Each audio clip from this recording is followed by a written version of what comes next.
Bon, bonjour à tous, c'est bon, ça commence. Hello. Alors bienvenue au Hello. Self-Love Days avec le collectif Junon, donc Clémentine et Jessica que j'espère on voit, moi je ne les vois pas, et Anne-Cécile de Gapian qui est normalement avec Marine mais qui doit être en train de regarder l'événement, et Lorraine d'Orléac, la fondatrice de Climax qui va être, qui est notre invitée pour cette première partie du Self-Love Days aujourd'hui, qui est dédié donc à la masturbation, comment la masturbation est un acte de bien-être et d'amour pour soi.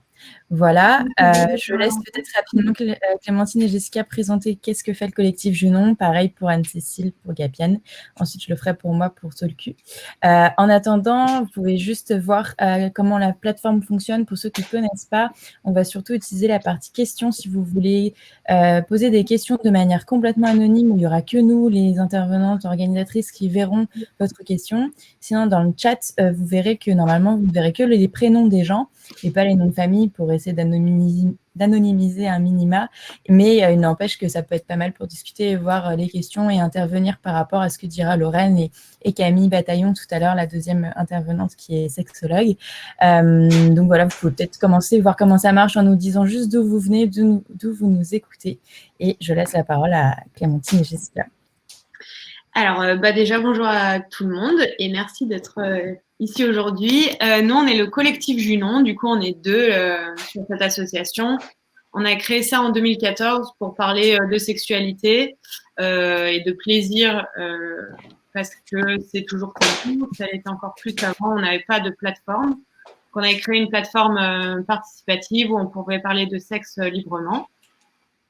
Et voilà, il y a 2 ans, Junon à créer d'autres projets, du coup.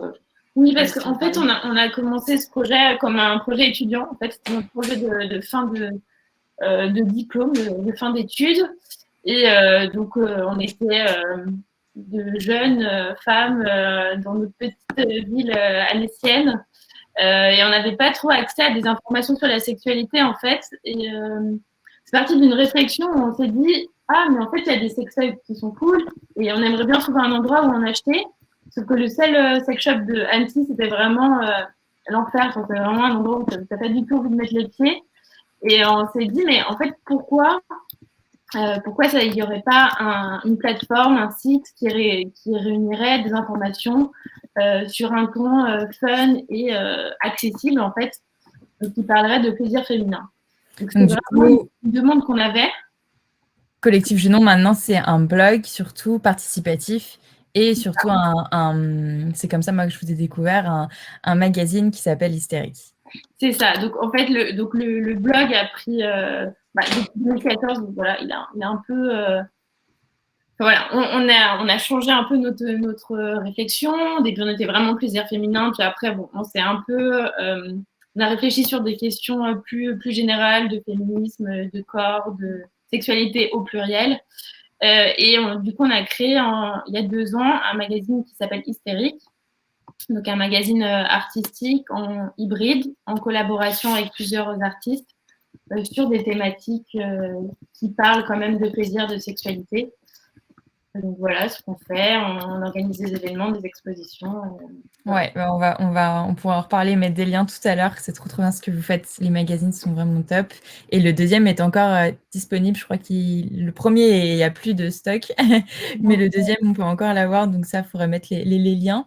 Je te laisse. Désolée, Anne, du coup, à ton tour. Désolée, je vous coupe les films. Pas de problème. Bonjour à toutes et à tous. Merci beaucoup d'être là. Donc, moi, je suis Anne-Cécile Descaillots. Je suis cofondatrice de la plateforme de bien-être intime et sexuel Gapian. En fait, avec mon associée Marine, on a fondé Gapian et on a ouvert le site en décembre dernier. Et en fait, pourquoi Gapian parce qu'on s'est rendu compte qu'il n'y avait pas d'univers, en fait, pas d'endroit qui nous plaisait pour acheter des produits liés à l'intimité, à la sexualité, mais aussi pour trouver de l'information. Donc, ça a été la genèse de Gapian et l'idée est venue de là. Donc, du coup, en fait, on a voulu créer une plateforme qui est à la fois un e-shop. Donc, sur Gapian, vous allez trouver des produits pour votre intimité. Donc, par exemple, avec des perles périnéales pour se muscler le périnée, ou bien des baumes ou des lubrifiants voilà, pour les personnes à vulve et à pénis, évidemment, ou bien avec des tisanes pour gérer vos douleurs de règles. Mais on a aussi une sélection de produits plaisir. Donc là, on a les fameux masseurs clitoridiens. Voilà, donc ceux qui sont un peu familiers avec les womanizers, ce genre d'accessoires de masturbation qu'on a aussi. Et ensuite, on a toute une partie qu'on appelle The Gapianist, et on fait du contenu donc informatif et éducatif sur l'intimité et la sexualité. Et on a aussi des vidéos masterclass, donc on fait en collaboration avec des experts qui viennent expliquer leur point de vue sur divers sujets. Donc voilà, c'est pour ça qu'on s'appelle plateforme de bien-être intime et sexuel. Et donc on est très heureuse aujourd'hui de collaborer avec Clémentine et Jessica de Junon et bien sûr Manon de Talku. Et voilà, on va avoir une belle séance. Donc moi je vous retrouve après avec Camille Bataillon.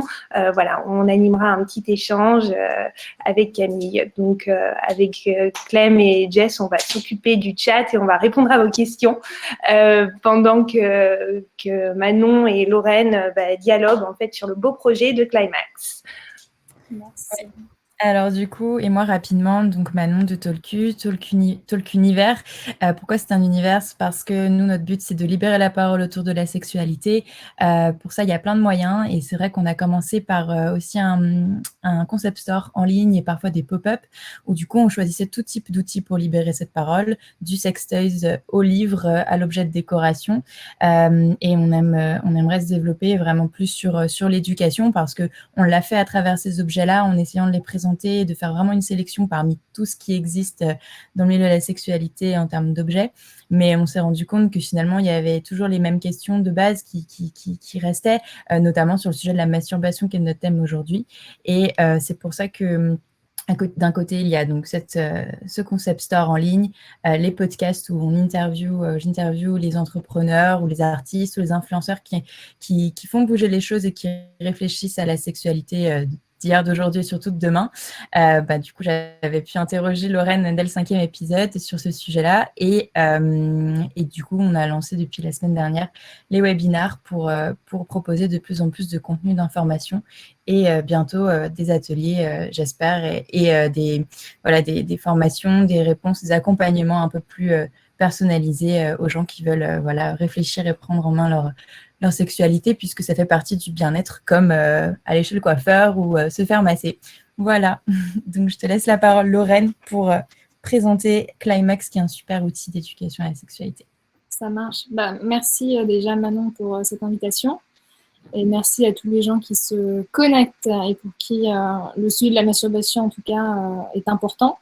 Alors, du coup, moi, je suis Lorraine, donc la cofondatrice de Climax. Donc, on s'est lancé en novembre 2019 et Climax, c'est une série éducative dédiée au plaisir féminin.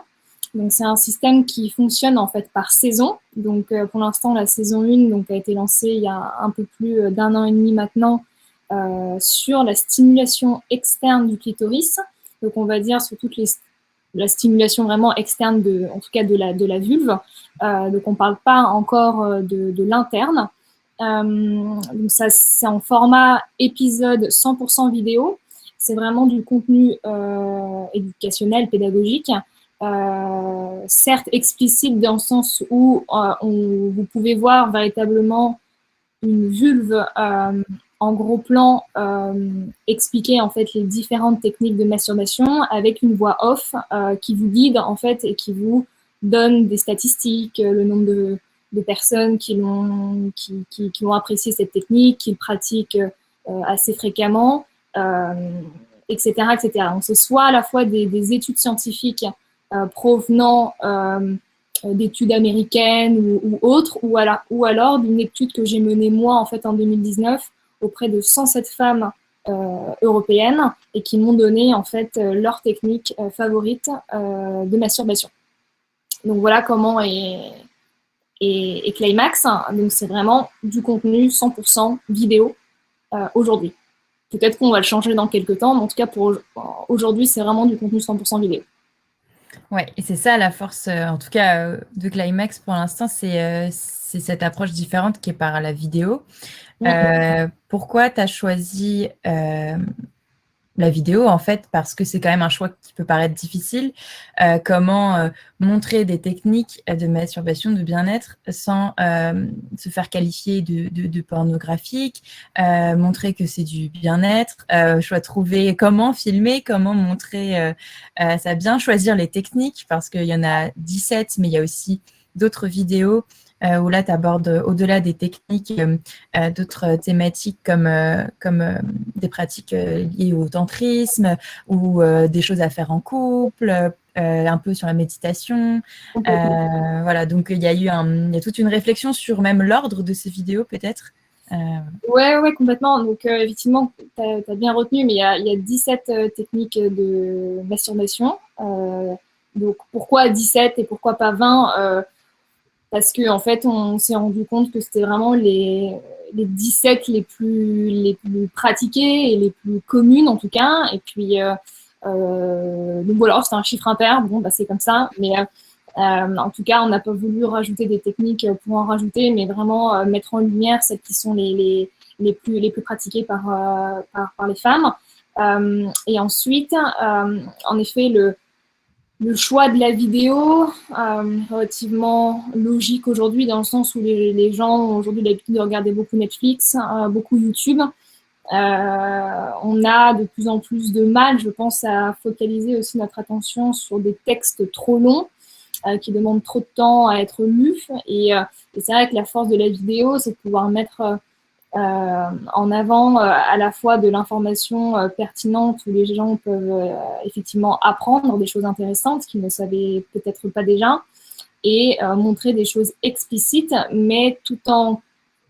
Alors ça n'a pas été facile de trouver justement le juste équilibre entre le côté explicite mais non pornographique. Donc je pense qu'on a réussi notre pari, en tout cas sur cette saison 1, de pas être, c'est-à-dire de pas être gêné en regardant des telles vidéos. Nous, on a même des sexologues, ou enfin, en tant que parents, qui regardent ça avec leurs adolescents qui ont 16, 17, 18 ans et qui sont pas gênés. Et pour moi, ça c'était extrêmement important de pas être gêné en visionnant une telle formation.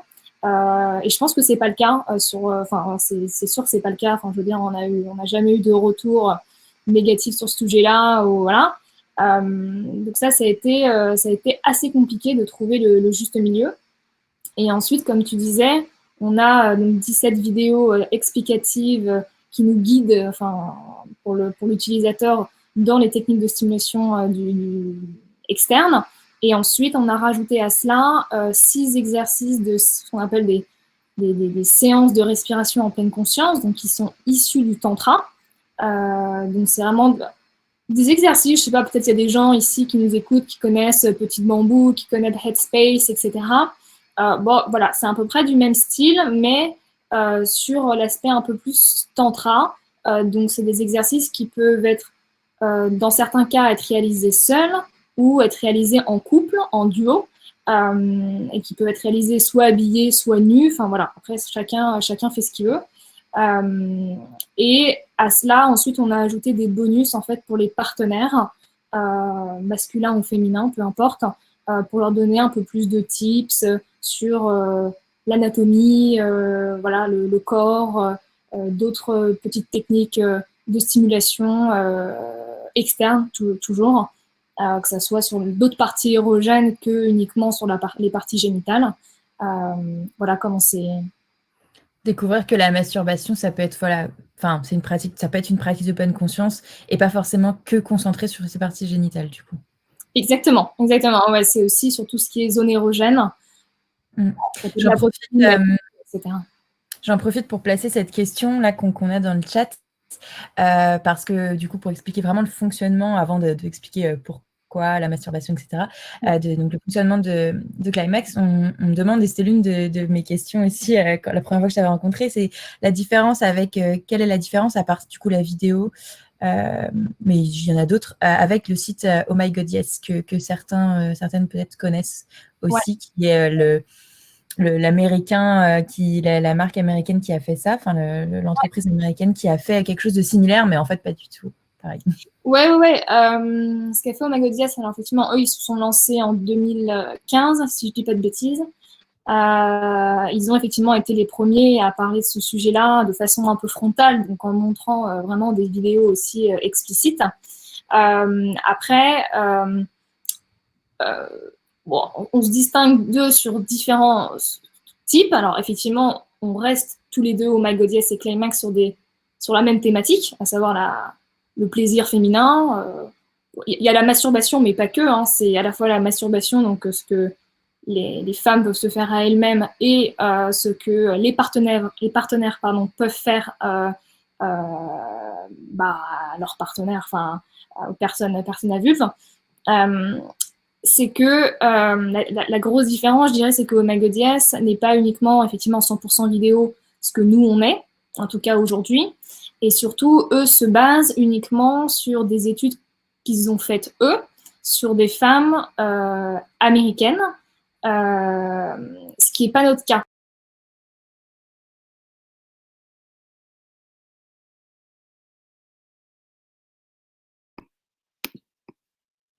Alors, on a perdu Manon. On a perdu tout le monde, malheureusement, mais un petit bug sûrement Internet. Ah, voilà. Je sais pas ce qui s'est passé, pourquoi je n'ai pas eu de souci de connexion. Je vais réinviter. C'est convivial. Bon. On vous relaisse, on reste ici au cas où. Désolée, je ne sais pas ce qui s'est passé. Pas de souci. Non, ce que je disais, c'est que eux se sont vraiment basés sur des études, sur leur étude à eux, leur étude donc sur des femmes américaines. Eux se considèrent comme un centre de recherche pédagogique. Nous, on ne l'est pas. Enfin, en tout cas, pas aujourd'hui, et je pense pas non plus demain. Nous, on se base vraiment sur des études qui ont été faites et qui sont faites même encore aujourd'hui sur le sujet du plaisir féminin. Donc, c'est des études qui peuvent être certes américaines, mais aussi on a aussi des études australiennes, anglaises, françaises, bien évidemment, finlandaises. Oui, il n'y a pas de nationalité au plaisir. Exactement.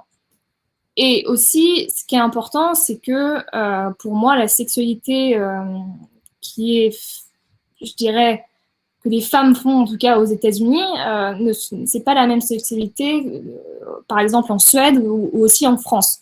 Donc, ce qu'on essaie de faire à la fois avec Climax, c'est aussi d'avoir une approche aussi assez locale, dans le sens où, par exemple, dans nos vidéos aujourd'hui en français, on essaie d'utiliser pas mal de statistiques, par exemple de l'IFOP, hein, donc des statistiques faites sur des personnes françaises, donc sur des Français et des Françaises. Et par exemple, on s'est aussi lancé, on va bientôt se lancer, on a fait des sous-titres en tout cas en italien, et on utilise aussi des statistiques, pas mal de statistiques faites sur des femmes italiennes. Et donc, ce qu'on voit en climax italien et climax français, il peut y avoir des petites différences dues au fait que on n'a pas, les femmes françaises et les femmes italiennes n'ont pas forcément la même approche de la masturbation, de la sexualité, pas la même éducation non plus. Et pareil en Espagne, qui est un pays aussi beaucoup plus, entre guillemets, un peu catholique, religieux, etc., où ils ont des mœurs encore plus importantes que chez nous. Et donc, voilà, j'ai voulu aussi, à travers Climax, avoir cette approche aussi assez locale. Ouais, c'est à la fois, tu te bases sur des études qui viennent de partout, enfin internationales au début, parce qu'il y a quand même, en termes anatomiques, des choses qui se regroupent internationalement, mais après, dans l'approche et dans le discours, dans la manière dont on a envie de s'éduquer à la sexualité, finalement, là, le biais culturel est important, d'où l'importance d'être en local. Exactement. Okay. Et le dernier truc aussi, c'est que eux fonctionnent un peu plus sous forme interview, un peu canapé, si je peux dire, un peu à l'américaine. Nous, on a vraiment voulu se focaliser, je dirais, sur les techniques. Donc, il n'y a pas cet aspect interview. Je comprends hein, qui, pour certains ou certaines personnes, en tout cas, préfèrent avoir cet aspect très humain, etc. Nous, on a voulu vraiment avoir vraiment l'aspect plus technique avec des statistiques et ne pas avoir forcément la femme qui le fait, parce que de toute façon, même si je représentais 10 femmes dans Climax, ça pourrait pas représenter la diversité à la fois des vulves, des techniques, des pratiques. Donc c'est pour ça que j'ai voulu avoir qu'une seule personne qui fasse donc les 17 techniques de stimulation externe du clitoris, en tout cas pour la saison 1. Et justement, sur cette question de diversité des vulves, il y a plusieurs questions qui sont revenues sur cette question alors, à la fois de l'inclusivité, pourquoi on parle de plaisir féminin et pas plaisir des vulves. Bon, après, il y a aussi une histoire, malheureusement, de marketing et de référencement, j'imagine, mais en tout cas, là, tu montres qu'une vulve. Et ensuite, la diversité des vulves en elles-mêmes, puisqu'il y a plein d'anatomies différentes de vulves. Comment Climax pense à tout ça et comment vous l'avez abordé ou vous allez l'aborder? Alors, question de l'inclusivité, c'est une question qui est effectivement très importante et sur laquelle on réfléchit bien évidemment beaucoup.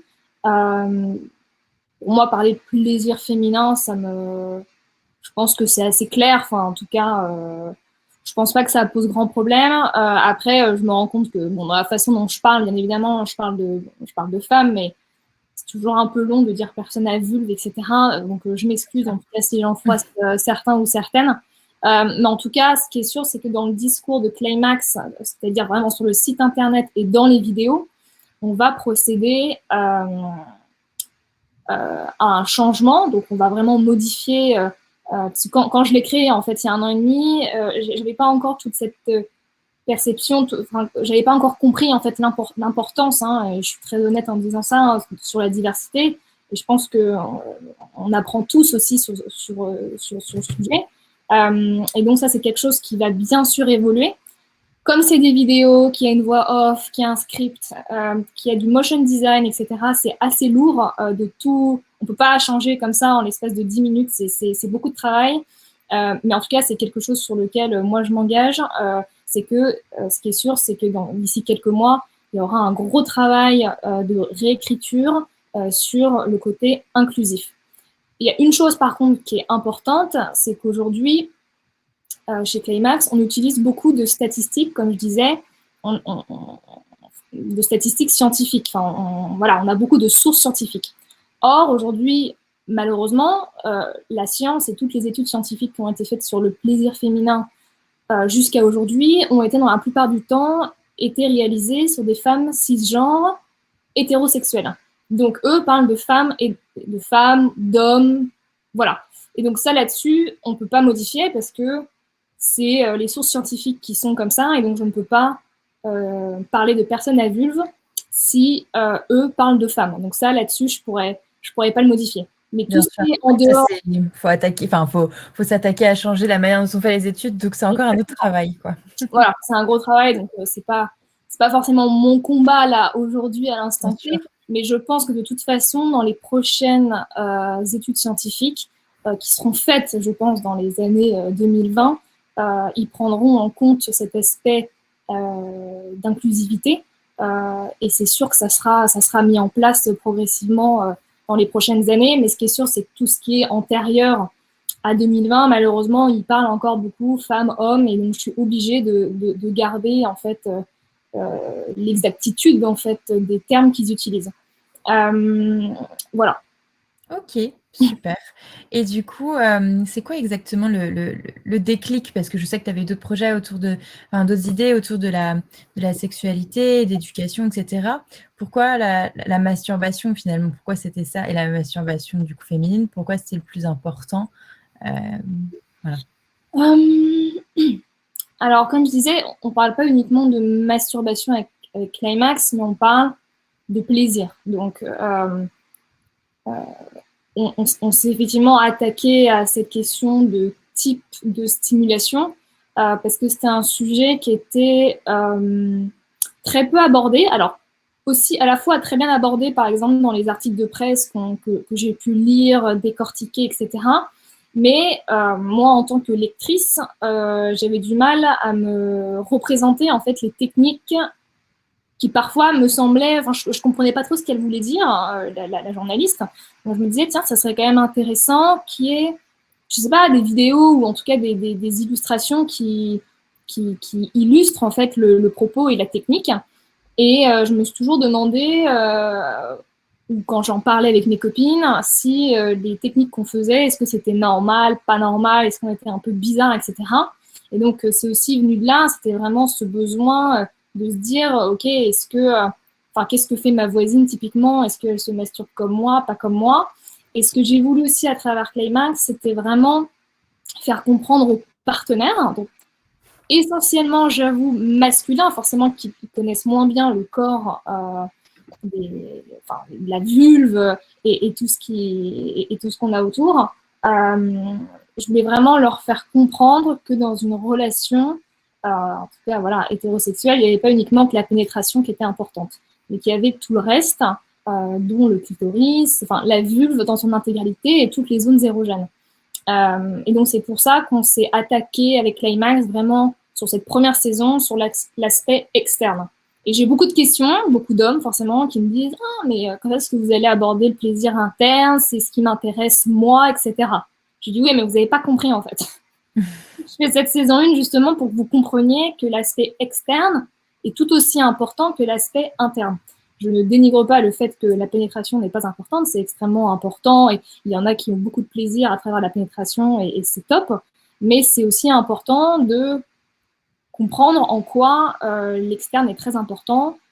Voilà, quand on sait que, bon, c'est pas mes stats à moi, mais c'est des stats du rapport Sheer-Height que 98,5% des femmes qui se masturbent stimulent leur zone, la zone, en tout cas externe du clitoris. Voilà, c'est que ça donne quand même, ça montre à quel point finalement l'externe est très très très important et qu'il faut pas l'oublier. Bien sûr. Ok, très bien.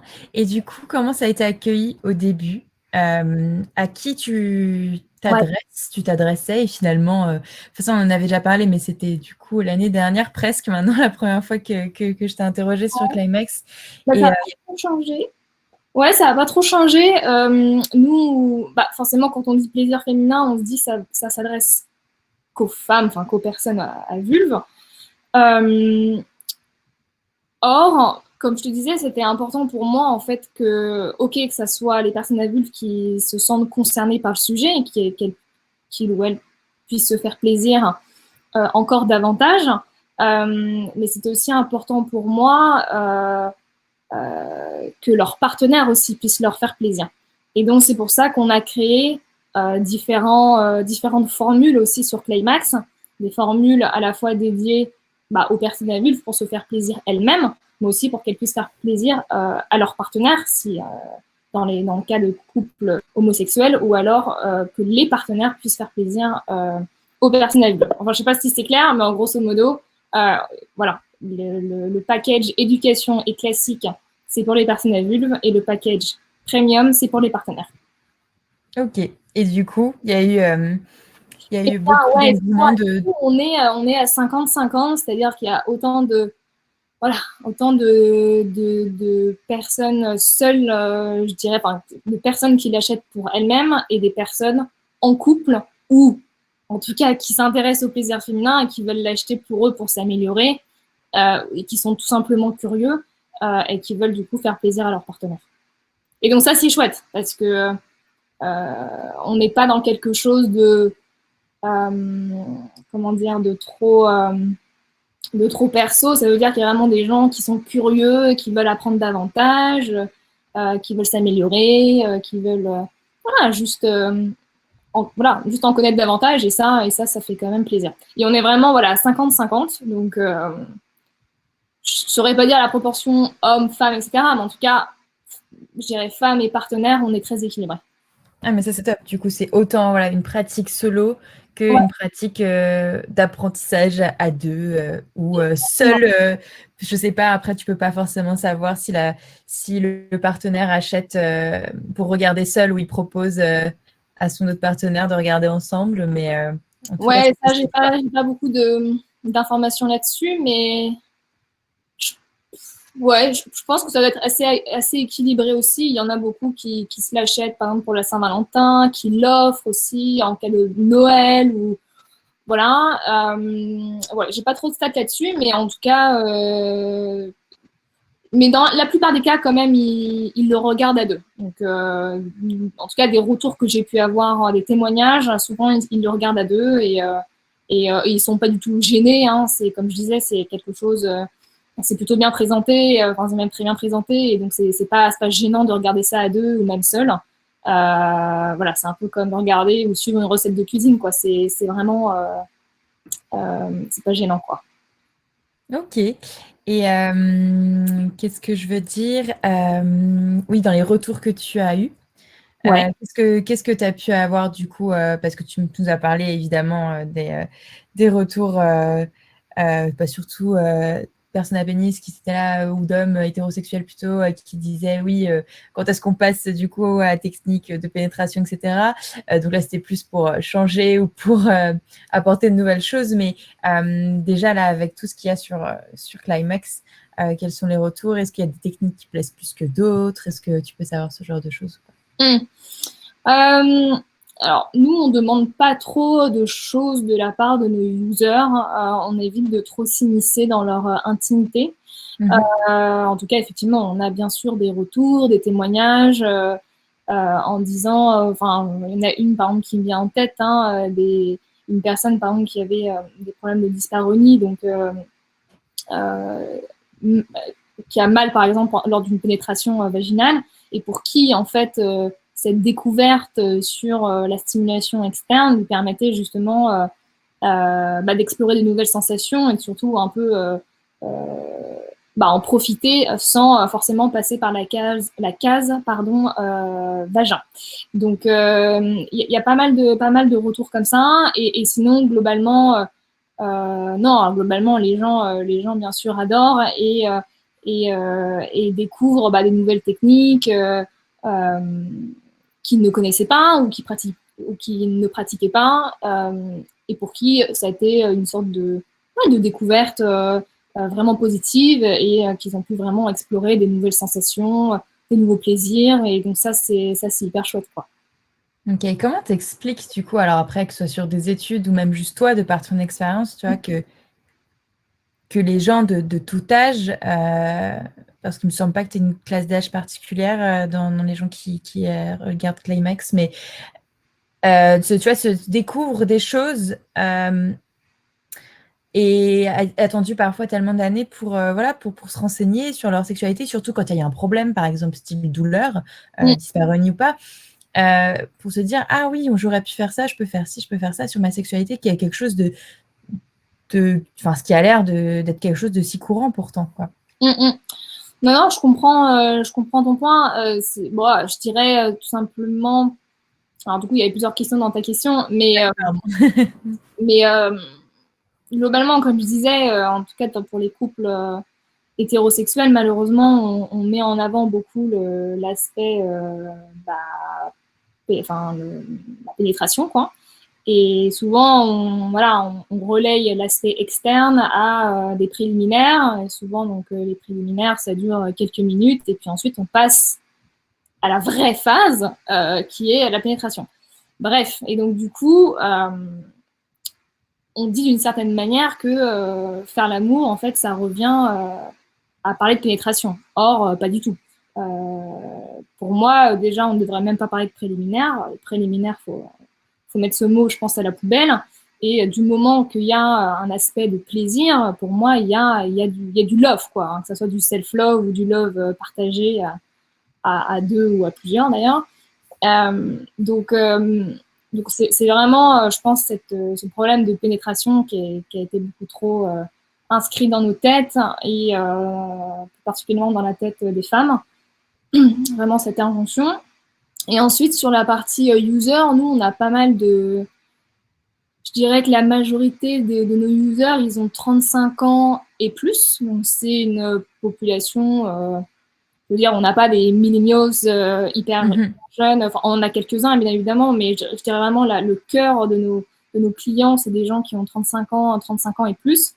Et Et je pense que c'est le fait que, tout simplement, ils n'ont pas eu d'éducation sexuelle. Moi, j'ai 29 ans, j'en ai eu un peu à l'école, mais rien de très fou non plus. Voilà, comme toi d'ailleurs, hein, voilà, uniquement sur les MST, la reproduction, etc., mais absolument pas sur le plaisir. Et donc, je pense que ces personnes-là sont vraiment à la recherche de réponses à leurs questions sur le plaisir, sur voir des vraies choses, autres que ce qu'on peut trouver aussi sur les sites porno et autres. Voilà, juste de l'information qui soit honnête, vraie, et des images qui soient non pornographiques et tout simplement éducatives et pédagogiques. Ok, d'accord. Ouais, parce que du coup, il y a finalement, c'est du rattrapage que tu fais. Tu dois rattraper Ouais.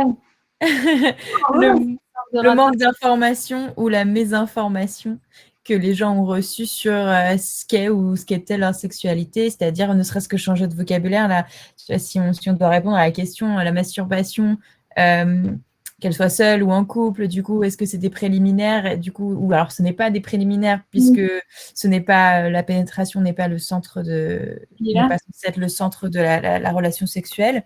Ouais, donc, est-ce que voilà, la masturbation doit-elle être considérée comme préliminaire ou comme acte sexuel en soi, tu vois? Ouais, alors la masturbation, pour moi, c'est un acte sexuel, enfin un acte de self-love, si on reprend du coup ton terme, le terme de la conférence. Oui, complètement. C'est juste une question vraiment de vocabulaire et juste de changer un peu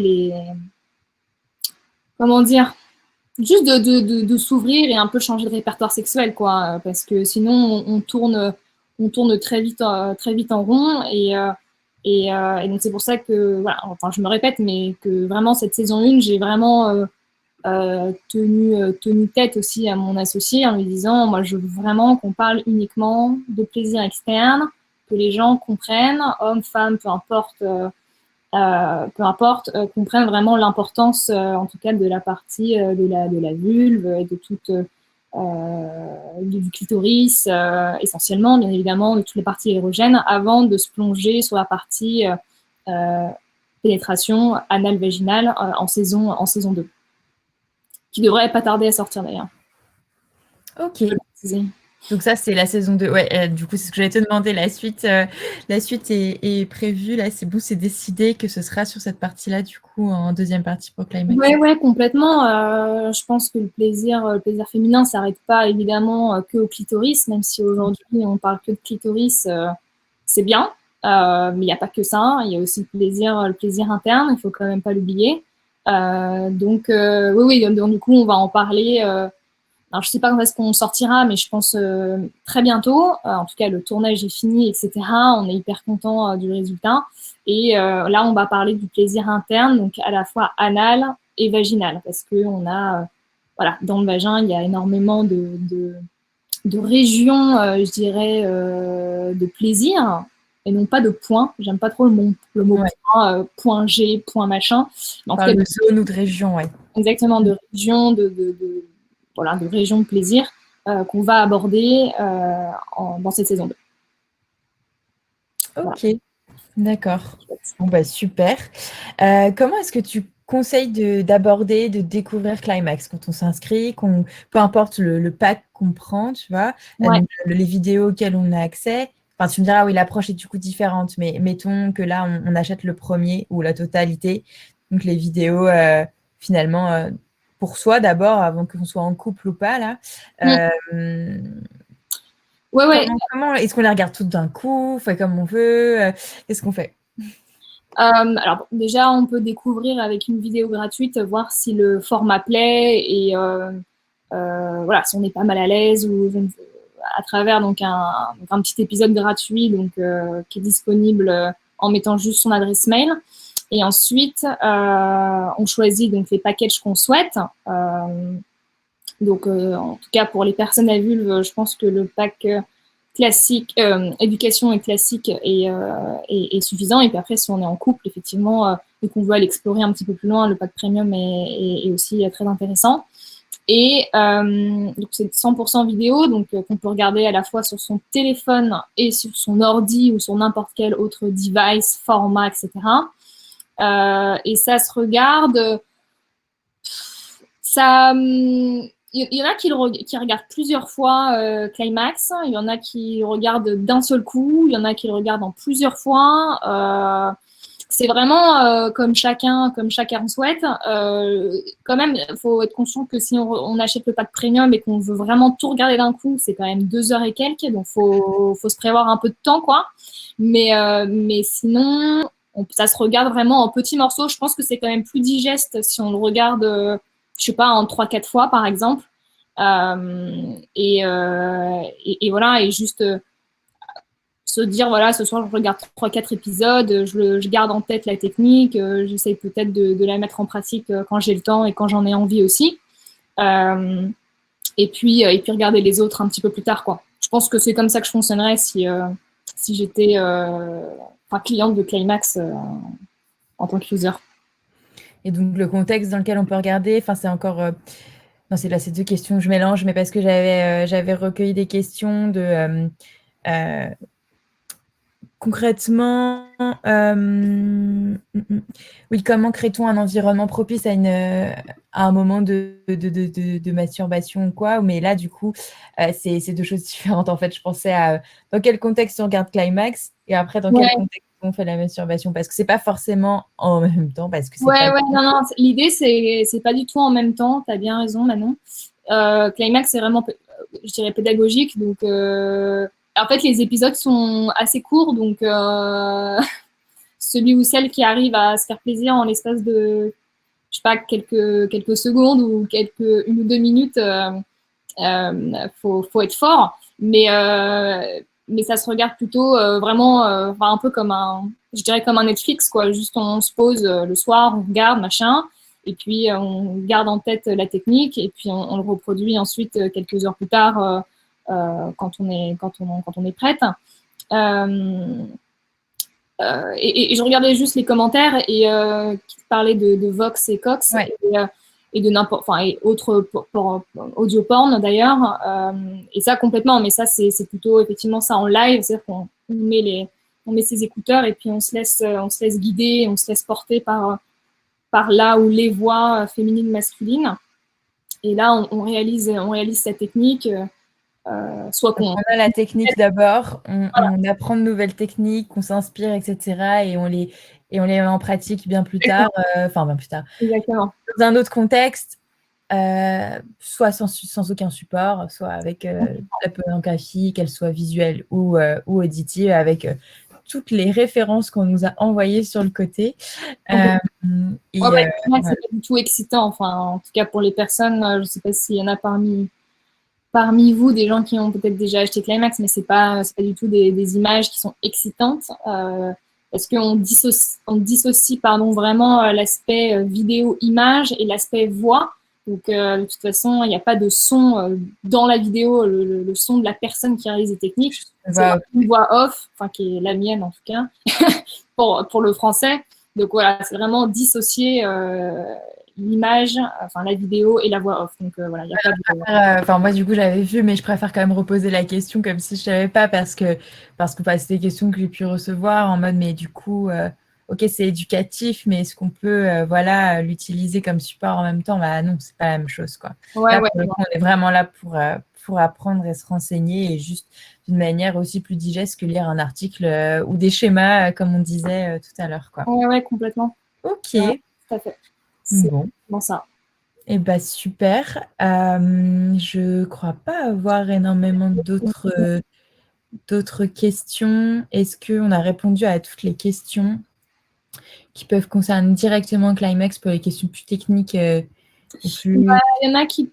ça c'était Clémentine et Jessica Junon qui parlent du livre d'Anne Descombes et Jean-François Descombes. Et évidemment, on s'est aussi pas mal inspiré d'eux et de Diana Richardson, qui est l'une des pionnières en matière de tantra et de slow sex. Est-ce que tu peux expliquer rapidement la différence, par exemple?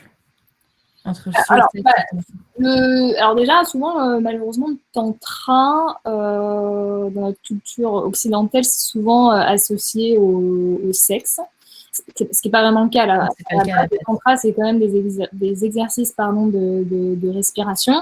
Et ensuite, le slow sex, bon, bah, c'est associé, c'est le fait voilà, de prendre le temps. Par exemple, nous, on a un épisode qui s'appelle la technique du edging, qui s'appelle la technique de la retenue. Donc, il y a peut-être des gens qui connaissent, mais le fait de retarder finalement l'arrivée de l'orgasme pour pouvoir le démultiplier au moment où on y arrive. C'est-à-dire vraiment le fait de être proche de l'orgasme et puis ensuite de redescendre et de remonter, de redescendre et ensuite de l'atteindre. Bah ça fait partie en fait de ce qu'on appelle le slow sex, c'est tout simplement aussi de prendre le temps de... L'edging comme edge, c'est ça, le bord. Ouais, exactement. Ouais, être au bord de, exactement. Donc, il y a plusieurs noms. C'est edging, picking, quelque chose comme ça. Donc, ce qu'on appelle en français, ouais, la technique de la retenue. Et ça, ça fait partie en fait du slow sex. Et c'est vraiment juste, bah, bon après le nom, enfin, ça définit bien le fait juste de prendre le temps et de pas arriver comme un bourrin ou comme une bourrine et se dire faut absolument d'un coup là en l'espace de quelques minutes atteindre l'orgasme. Donc voilà, juste prendre le temps et ça on le montre dans quelques épisodes. Et je crois après tu avais aussi une question qui était intéressante Manon. Nous, on dissocie pas mal aussi le côté orgasme et plaisir. Et je pense que ça, c'est important peut-être pour les gens qui nous écoutent. Oui. Dans Climax, on ne parle pas uniquement d'orgasme, même si Climax veut dire orgasme en anglais, ou en tout cas l'apogée. Dans la plupart des techniques dont on parle beaucoup de plaisir. Forcément, il y a certains épisodes où on parle d'orgasme, typiquement l'orgasme multiple, cette technique de la retenue, puisqu'on parle justement de arriver juste au bord de l'orgasme. Mais sinon, tous les autres, ça peut être des techniques qui sont réalisées uniquement pour se faire plaisir et sans forcément pour parvenir à l'orgasme absolument. Voilà. Donc, on parle de plaisir, mais pas uniquement d'orgasme. C'est hyper important de faire la différence. C'est vrai que je t'ai pas reposé la question, mais parce que je pense c'est sûr, il y a toujours souvent cette confusion entre plaisir, orgasme, cette injonction à l'orgasme aussi. C'est donc ouais, important de faire cette grosse différence. Exactement. Ok. Et bah écoute, super. Je sais que bon, on est dans les temps, voire peut-être un petit peu en avance par rapport au moment où Camille devait intervenir après. Est-ce que tu as des choses à rajouter? Est-ce qu'on a encore répondu à toutes les questions? Je revérifie quand même. Ouais, il y a des questions, mais il y a des gens qui disent j'aime beaucoup le Licence Club aussi. J'adore aussi beaucoup ce qu'elle fait. Et c'est vraiment top. Moi, j'adore ce qu'elle fait, June. Et justement, June est que sur du dessin, du ouais, schéma. ouais, exactement. Et c'est vrai que, tout très bien fait, hein, mais parfois, peut-être, c'est vrai que tu as envie d'avoir une vidéo explicative. Ouais, complètement. Après, c'est vraiment des supports qui sont différents et chacun, après, fait sa petite tambouille, quoi. Il y en a qui préfèrent regarder des vidéos de je sais pas, de marmitons sur YouTube et d'autres qui préfèrent juste lire la recette. Bon, après, chacun et chacune fait un peu ce qu'il veut.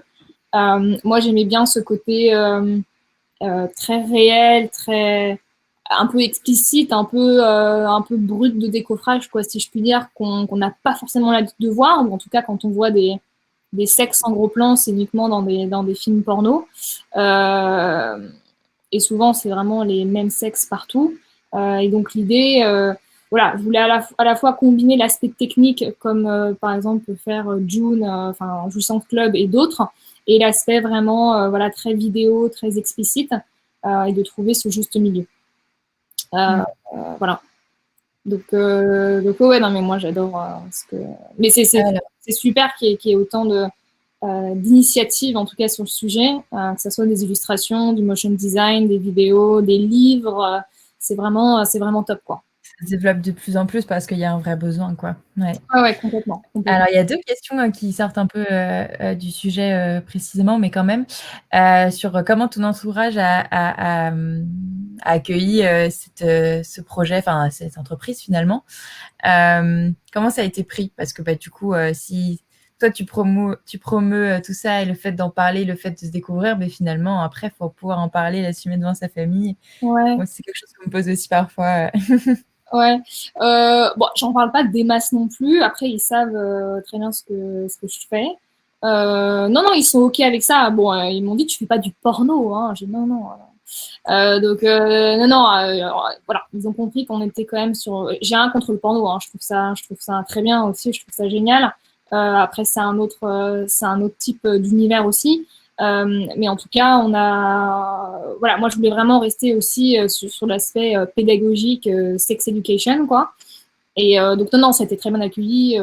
J'ai des parents qui sont très ouverts sur la question et qui pour eux finalement la question d'éducation sexuelle et de pédagogie est extrêmement importante. Donc non, non, il n'y a eu aucun souci. Après, je leur mets pas non plus sur la table à tous les déjeuners de famille, mais voilà. Bien sûr. Il n'y a pas de problème particulier, quoi. Une fois qu'on a compris l'aspect pédagogique, éducation, il n'y a pas de problème. Forcément, c'est plus simple à présenter que si c'était que de la pornographie, par exemple, même si en soi, parfois, elle peut avoir, selon la manière dont c'est fait, un aspect pédagogique, mais beaucoup moins et pas comme Climax, quoi. Ok. Et tu as parlé tout à l'heure, donc c'est une question de Clarisse, des parents, alors je ne sais plus si c'est des parents sexologues ou juste des parents, qui visionnent avec leurs enfants de 16-17 ans, tu as dit, qui ont déjà visionné donc Climax avec leurs enfants. Tu recommanderais Climax à partir de quel âge, du coup? Ouais. Alors là, il y a 2 sujets. On est sur de l'explicite. Donc, en fait, quand on achète Climax, quand on a en dessous de 18 ans, normalement, on n'a pas le droit d'accéder à Climax, comme tout ce qui est explicite, le porno, etc. Donc, il y a toujours je veux dire, c'est la réglementation française et même, je pense que c'est international. En dessous de la majorité, on ne peut pas, en tout cas, acheter. Après, c'est de la responsabilité des parents s'ils souhaitent faire visionner Climax à leurs adolescents. Donc, je dirais, après, ça dépend de chacun. Je ne sais même plus à quel âge les enfants regardent du porno, mais je crois que ça commence dès 11 ans, donc c'est vraiment catastrophique. Mais bon, on va dire plutôt vers 12-13 ans, quoi. Je dirais que montrer Climax, si le sujet les intéresse, je sais pas, vers 15 ans ou 14-15 ans me paraît bien. Après, voilà, c'est la responsabilité des parents. Je pourrais pas donner un âge exact. En tout cas, le retour qu'on a eu, c'est par exemple une sexologue qui a regardé ça avec sa fille qui avait, je crois, 17 ans. Et on a effectivement quelques parents qui offrent ça à leurs enfants à l'âge de 16, 17 ans, voilà, dans cet âge-là, quoi. Mais effectivement, malheureusement, comme c'est de l'explicite, on ne peut pas faire d'offres aux jeunes, en tout cas à moins de 18 ans. Donc c'est pour ça qu'on est en train aussi de réfléchir à un nouveau format, en fait, pour Climax, où on pourra montrer uniquement pour le coup des illustrations, mais tout en gardant l'aspect vraiment information, statistique, données scientifiques, un peu historique aussi, alors pas forcément sur la saison 1, mais en tout cas sur la saison 2, sur le squirting, qu'est-ce que c'est quoi, machin, mais en enlevant les parties vraiment très explicites, parce que malheureusement, la réglementation française et même internationale en général ne souhaite pas que les jeunes visionnent des images explicites, mais voilà, après c'est la responsabilité des parents, donc je dirais vers 16-17 ans, quoi, c'est bien. Ou un peu plus jeune si on souhaite. Voilà. Mais on est en train de réfléchir à un nouveau système, à un nouveau type de contenu pour que les jeunes puissent y avoir accès. Donc ça serait un peu, je dirais pas à la jouissance club, mais ce que je veux dire, c'est ça serait plutôt sur des illustrations, mais animées. Ce n'est pas des illustrations qui sont fixes, mais c'est vraiment du motion design. Donc quelque chose pour celles et ceux qui sont pas forcément très livres et qui ont besoin de vidéos, qui traînent, qui sont tout le temps sur YouTube, etc. Enfin, même il y a plein d'adultes qui sont comme ça maintenant, qui ne sont pas forcément capables de se concentrer sur de l'écrit, du papier. Ça sera Et animé, assez un peu interactif, voilà, cet aspect un petit peu ludique, hein, parce que je pense qu'on apprend mieux quand c'est un peu interactif et ludique que quand c'est très plat. Donc voilà, il y aura toujours cet aspect-là. OK, bah, c'est super et du coup, c'est vrai que là, c'est, finalement, c'est la responsabilité des parents et en fait, tu conseilles que les parents accompagnent, enfin, de le regarder ensemble ou ils l'offrent juste comme ça ou, parce Ouais. que Ouais, non, c'est quand même un peu gênant, je pense, de regarder avec ses parents. Donc non, non, après, il y a un système de gift sur Climax où les parents peuvent acheter et ensuite l'envoyer, mettre la D'accord. de leurs enfants et comme ça, ils le reçoivent par email et puis ils le regardent quand ils en ont envie. Donc ça, c'est quelque chose qui est possible. Donc c'est avec le gift, donc le coupon cadeau. Donc voilà, donc je pense que effectivement pour des jeunes, c'est quand même plus agréable qu'ils puissent le regarder en solo sur leur téléphone portable ou ordinateur plutôt que de le visionner en famille. Ou alors, faut que vraiment ils soient habitués à parler de ce genre de choses avec les parents, qu'il y ait aucun problème. Dans le cadre d'une sexologue, elle l'a regardé avec sa fille, mais après, bon, c'est une sexologue, donc elle sait aborder le sujet. Voilà, c'est une autre approche, quoi. Bien sûr. Mm. OK, bon, bah, super, hyper intéressant, ouais, ce côté, parce que j'ai eu pas mal dans un autre contexte de voilà, un questionnaire et genre, je demandais sur l'éducation sexuelle en général et où je demandais aux gens pourquoi ils aimeraient avoir plus de contenu et outre pour avoir plus de plaisir eux-mêmes dans leur relation, il y avait aussi une bonne partie, alors j'ai plus les chiffres, mais qui était bah, pour pouvoir en parler à mes enfants. En tout cas, pour ceux qui en avaient, c'était vraiment, dès qu'ils avaient des enfants, c'était pour pouvoir savoir aborder le sujet parce que moi, déjà que j'ai du mal à en parler dans mon entourage pour moi, ma vie personnelle, enfin, ou avec mon partenaire, je sais encore moins comment en parler à mes enfants. Donc, Je comprends. Mais ouais, on mm. va essayer de faire une offre dans les prochains mois, on va voir, on réfléchit. Ok, Même un peu segmenté pour les moins de 18 ans et les plus de 18 ans, quoi. On va essayer ça. super. Et il y avait une petite question rapide Ouais. encore. Des tutos sur Climax pour les clitoris sensibles, il me semble pas. Si. Ouais, Anne-Cécile. Oui. Il y en a. Alors, en fait, Ah, si. il y a différentes techniques dans ce que propose Climax, dont ce qu'on appellerait les techniques de superposition.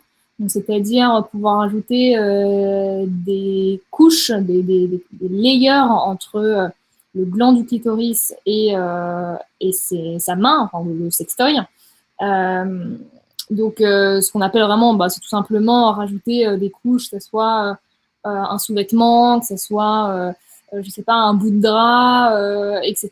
Pour justement, en rajoutant les couches, si vous voulez, ça permet vraiment de diffuser la pression et de ne pas avoir une pression trop directe sur le gland du clitoris, mais d'avoir une pression beaucoup plus diffuse et beaucoup plus douce, et donc qui fera bien évidemment beaucoup moins mal et qui sera beaucoup plus agréable. Voilà, c'est des petits tips comme ça, mais en tout Et cas, toutes les autres techniques aussi qui sont sur la vulve en général autour du clitoris qui peuvent peut-être fonctionner. Ok. complètement. Sur le mont de Vénus, etc. Donc, on propose vraiment tout un type de pression, de rythme, de vitesse et de type de technique pour les clitoris sensibles, moins sensibles. Par exemple, dans le cadre justement de la technique de la retenue dont on parlait tout à l'heure, donc ce qu'on appelle le edging, on propose 3 techniques différentes par rapport à la sensibilité qu'on peut avoir, ou en tout cas la facilité ou non-facilité d'atteindre l'orgasme. Voilà, donc vraiment on essaie de décortiquer en fonction des sensibilités de chacun et de chacune. Ok. Bon, et ben voilà, je crois qu'on a fait le tour des questions qui restaient. Ah, dernier. Ouais, bon, bah écoute, merci beaucoup. Du coup, pour suivre Climax, normalement, enfin, je remets quand même le lien, mais je crois que on l'a déjà mis plusieurs fois. Et si jamais, enfin, maintenant, vous êtes aussi développé en anglais, c'est ça? Donc, c'est Ouais, disponible d'ailleurs, c'est en marrant, anglais. c'est en anglais là. T'as peut-être Je crois que c'est mon. ouais, anglaise. Ouais, on est dispo en français et en anglais. Et on a aussi un sous-titrage en italien. Et j'attends de faire quelques modifications justement sur ce point d'inclusivité, etc. Et surtout, on est en train de revoir un petit peu l'offre et justement comment la façon dont on va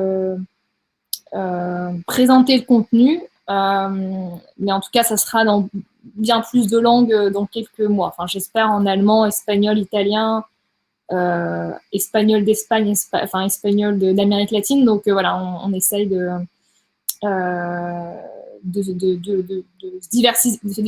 diversifier et de s'ouvrir en tout cas en Europe et dans le monde d'une manière plus générale. Super. Bah, de toute façon, il y a besoin. Ok. Voilà. Trop bien. Merci beaucoup pour d'avoir répondu à toutes ces questions et pour ton temps. Bah, merci à vous.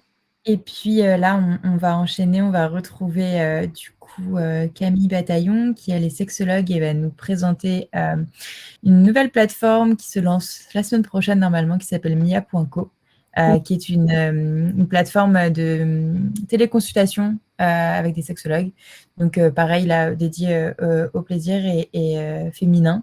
Parce que, pareil, du coup, je crois que ça fait partie du même groupe. Il y a Charles.co qui répondait, pareil, à téléconsultation pour tout ce qui était problème des personnes à pénis, donc ils s'adressent eux directement aux hommes. Ils ont pareil, il y a ces questions d'inclusivité, mais je pense que c'est aussi par facilité pour l'instant. Mais voilà, donc ils répondaient à tout ce qui était problème érectile, etc., éjaculation précoce, problème de libido, voilà. Et là, il y a Mia.co qui se lance, donc Camille Bataillon est l'experte scientifique. J'ai un peu avancé sur la présentation et Camille le fera beaucoup mieux que moi. Donc je vais l'inviter, je pense. Voilà. Alors. J'invite Camille. Et puis, Lorraine, si tu veux continuer à regarder, tu peux rester là et intervenir sans aucun souci, tu peux nous dire. Donc, j'invite Camille et c'est Anne de Gapian, Anne-Cécile, pardon, qui va l'interroger et qui va animer. Voilà, ah bah t'es là, c'est bon. Voilà, je suis là, je me suis invitée sur scène. Merci beaucoup Lorraine et merci Manon, c'était vraiment très intéressant. Hello Camille. Salut Anne et merci Manon pour la présentation. Oui, désolée, c'était une mauvaise transition. Du coup, je vous laisse toutes les deux et je pars aussi de la scène. Merci à tout le monde. Merci beaucoup Manon. Camille, bonsoir, comment vas-tu? Ça va, je suis très contente, j'ai suivi le live là depuis 1 heure, donc je vois un peu le chat, je vois les réactions et puis voilà, je découvre, enfin Lorraine, je connaissais déjà son travail et je suis toujours contente d'en apprendre, de voir l'évolution de son travail, donc c'est top. Bien sûr, ouais, c'est vrai que c'est top. Et écoute, je te propose tout de suite de commencer peut-être. Et peut-être, si tu commences par te présenter et expliquer un petit peu ce que tu fais. Et puis ensuite, on va parler un petit peu de Mia aussi, ce nouveau petit projet, cet ovni dans l'univers du sexe et de la sextech. Yes. Je suis Camille Bataillon, je suis sexologue clinicienne. Je suis lyonnaise et j'habite à Bruxelles maintenant depuis 4 ans. Où j'ai commencé ma pratique de sexologue, donc en cabinet, mais maintenant surtout et depuis le confinement en téléconsultation, ce qui permet d'ailleurs d'avoir une ouverture vraiment à l'international, puisque voilà, maintenant il n'y a plus le physique, mais on peut atteindre beaucoup plus de monde et beaucoup plus de personnes peuvent accéder du coup à des conseils sexologiques. Trop bien, super intéressant. Et alors, et en quoi ton travail, donc peut-être, là je fais la transition avec Mia, en quoi est-ce que c'est similaire ou en quoi est-ce que peut-être c'est différent de ce que tu vas faire avec la plateforme donc Mia qui est liée, comme l'a très bien dit Manon, je crois, à Charles.co. Et donc, de quoi est-ce que vous allez parler? Quels sont les problèmes que vous allez résoudre? Ouais. Moi, justement, je suis très contente de faire partie de cette aventure parce que j'accompagne les personnes vers leur bien-être sexuel, un mieux-être intime. Et justement, Mia.co est la première plateforme de téléconsultation dédiée à l'épanouissement sexuel féminin. Donc, les personnes qui ont des questions intimes, des troubles sexuels, qui veulent en savoir plus, découvrir plus, explorer le self-love, vont pouvoir avoir accès à des téléconsultations avec des sexologues diplômés. Et ces téléconsultations peuvent se faire par visio, là, comme toi et moi nous parlons, par téléphone ou par messagerie, même pour les personnes qui veulent juste ni parler, ni de visio, mais simplement échanger pour avoir des réponses à leurs questions intimes. Et donc, Mia.co propose différentes catégories. Donc, comme ça, les personnes peuvent choisir les motifs de consultation. Donc, ça peut être pour des baisses de libido, des douleurs à la pénétration, une envie d'atteindre des orgasmes ou une impossibilité d'atteindre des orgasmes et comment atteindre plus de plaisir, des relations par rapport à la relation de couple, s'il y a justement des problèmes de couple. L'épanouissement sexuel, ça c'est une catégorie qui est, je trouve, super importante et les sexologues entendent qu'il y a une demande maintenant auprès des gens qui veulent vraiment, au-delà des problèmes sexuels, mais qui veulent juste être curieuse, découvrir un petit peu plus. Et donc maintenant, les sexologues sont formés pour les accompagner vers ce chemin-là. Et puis une catégorie autre, pour amener encore plus de diversité et d'inclusivité pour toutes les personnes, par exemple, en postpartum, les personnes asexuelles, les personnes qui se posent des questions intimes et qui seront du coup en dehors des autres catégories, pourront aussi, bien sûr, consulter.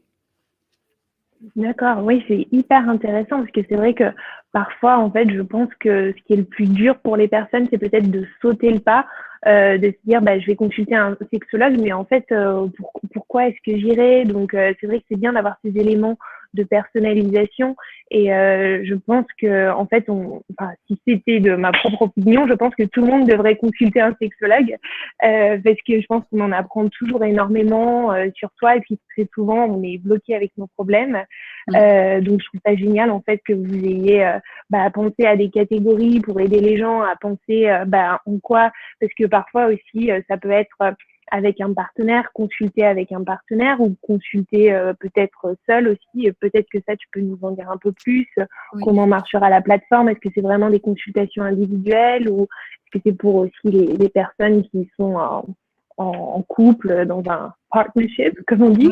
Oui. Ben justement, donc la plateforme, elle fait en sorte justement de faciliter ce premier pas qui est souvent difficile et c'est ce qu'on se rend compte en tant que sexologue. Le premier pas est plus difficile et une fois que c'est fait, les personnes sont lancées et il y a un accompagnement.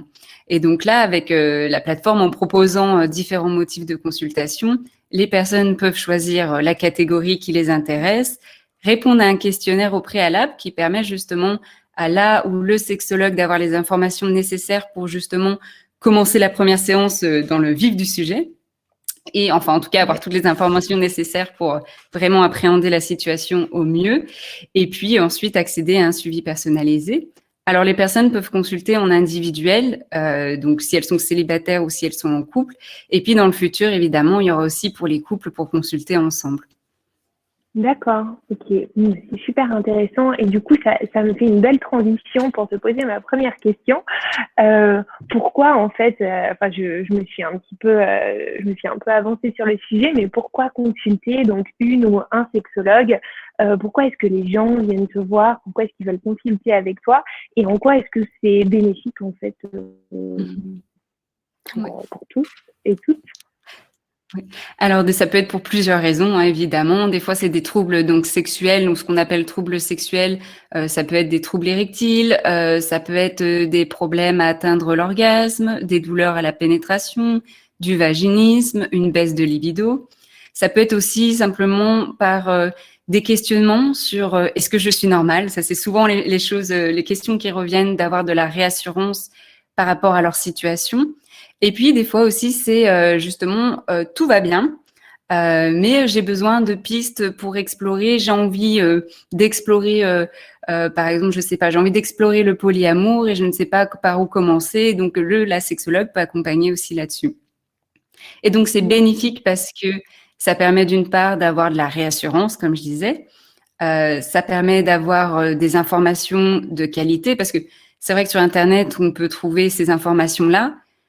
Des fois, elles sont pas forcément de qualité. Maintenant, on en trouve quand même de qualité. Mais c'est surtout que c'est personnalisé. C'est en fonction de la situation de la personne, de là où elle en est, du contexte. Et donc, on peut vraiment répondre et accompagner la personne de manière vraiment personnalisée pour qu'elle puisse, de A à Z, faire ses petits pas pour aller là où elle veut aller. Bien sûr, ok. Alors, je vais juste rebondir parce que je vois une question dans le chat et en effet, je n'en ai aucune idée. Mais est-ce que les consultations avec Nia seront prises en charge par la sécurité sociale? Alors, c'est une bonne question parce que pour le moment, c'est en projet, oui, effectivement, d'être remboursé par la sécurité sociale, mais pour l'instant, ça ne sera pas le cas. Après, il y aura des offres justement, il y aura des offres à prix réduit pour justement des personnes étudiantes ou des personnes qui ont moins, ont moins de la possibilité de consulter pour faire justement des prix plus attractifs pour ces personnes-là. Mais l'objectif, oui, c'est de pouvoir le faire. Oui, bien sûr. Ok, donc ça c'était la petite parenthèse parce que j'ai vu la question et comme ça je ne l'oublie pas. Mais peut-être que tu pourrais nous parler pourquoi la masturbation, en ayant toute ma vie de sexologue, pourquoi la masturbation c'est important en fait pour chacun de nous et voilà qu'on soit en couple ou pas ou seul, pourquoi est-ce que c'est important de se découvrir? Alors, je dirais que c'est important seulement pour les personnes qui priorisent un bien-être intime, pour qui la sexualité, c'est une place importante. Parce que pour certaines personnes, des personnes asexuelles ou des personnes pour qui la sexualité n'a pas d'importance, la masturbation, voilà, ça aura peu d'importance. Même si on leur dit que ça a une importance, voilà, ça les touche pas. Après, c'est bien de le rappeler, chacun est oui, différent. on ne peut pas rajouter d'injonction supplémentaire. Voilà. Mais la masturbation, pour les personnes qui ont envie justement d'aller vers ce bien-être intime, qui ont envie de se découvrir, pour qui la sexualité c'est important, eh ben la masturbation a toute sa place parce que c'est une pratique d'auto-érotisme, c'est-à-dire c'est une pratique où on va découvrir son corps, on va se masser, on va se toucher, on va se caresser, pas seulement la zone génitale, hein, parce que souvent on a l'imaginaire, la croyance que la masturbation c'est seulement la zone génitale, la vulve ou le pénis, mais c'est bien plus que ça. Et c'est une pratique qui permet du coup d'explorer des sensations nouvelles, d'explorer des sensations qu'on n'a peut-être pas autrement avec des rapports avec d'autres personnes. Et ça permet de mieux se connaître et de mieux savoir ce qu'on a envie pour ensuite les communiquer aux personnes avec qui on partage une relation intime. Ouais, bien sûr. Alors là, je voudrais rebondir sur ce que tu as dit, parce que tu as dit que c'était donc aussi un petit peu donc une pratique cérébrale et physique. Et en effet, très souvent, on est peut-être parfois coincé avec les mêmes fantasmes. Comment est-ce qu'on renouvelle en fait notre imaginaire? Comment est-ce que très souvent on se masturbe? Je sais pas, c'est ce que j'ai lu, donc j'imagine on se masturbe, on a les mêmes pratiques masturbatoires que quand on avait 14, 15, 16 ans et on les garde un petit peu pendant plusieurs années comme ça. Et peut-être que certaines personnes ont du mal à renouveler leurs fantasmes. Comment est-ce qu'on fait pour explorer d'autres thèmes et pas peut-être tomber dans comment est-ce qu'on pourrait dire oui, voilà. Oui, c'est souvent une question qui revient d'ailleurs en consultation, des personnes qui disent voilà, je me masturbe toujours de la même manière. Donc ce que j'entends de manière générale, c'est avec un porno. Et j'aimerais changer, mais je sais pas quoi. Et souvent, c'est parce que c'est des fois un manque de curiosité. Ça peut être un manque de curiosité, de vouloir découvrir, mais c'est surtout des fois un manque d'idées, d'innovation. Et donc, on a besoin des fois des sexologues pour nous parler un petit peu de tout ça. Donc, j'avais vu dans le chat avant, on parlait d'audio érotique. Et je suis fan, et c'est ce que je recommande aussi pas mal à mes patients. Mais en fait, c'est d'aller découvrir, d'être curieuse, de se renseigner sur ce qui est possible. Et donc, il y a les audios érotiques, donc les audios érotiques, c'est sous des formats podcast, auditifs, avec des histoires courtes, des histoires érotiques, avec une voix d'homme ou une voix de femme, ou des fois plusieurs voix, qui accompagnent, qui guident la masturbation. Donc ça a son succès auprès des femmes et ça commence vraiment aussi auprès des hommes.